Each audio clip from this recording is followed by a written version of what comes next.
गोसपुर में youth organisation तरफां वफ़ाक़ पारां कराची जे हवालगी वारनि साज़िशन ऐं कराची कमेटी ख़िलाफ़ एहतिजाजी रैली कढी वई।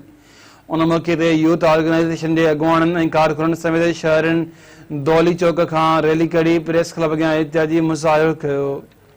अॻुवाणनि गुलाम रसूल बिजाराणी, नबील अहमद ऐं आफ़ाक़ अमीर बिजाराणी ॿियनि चयो त पीटीआई, MQM ऐं PP तरफ़ां गठजोड़ तहत कराची खे वफ़ाक़ हवाले करण वारी साज़िश जी सख़्त लफ़्ज़नि में मज़म्मत करियूं था।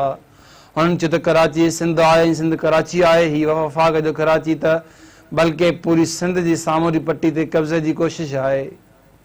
मुज़ाहिरीन जो वधीक चवणु हो त वफ़ाक़ी हुकूमत कराची खे सिंध खां जुदा करे वफ़ाक़ हवाले करण जो मनसूबो जोड़ियो आहे, जंहिंखे सिंध जो आम तस्लीम नथो करे मुल्क में इंतिशार पखिड़ण खां पासो कयो वञे।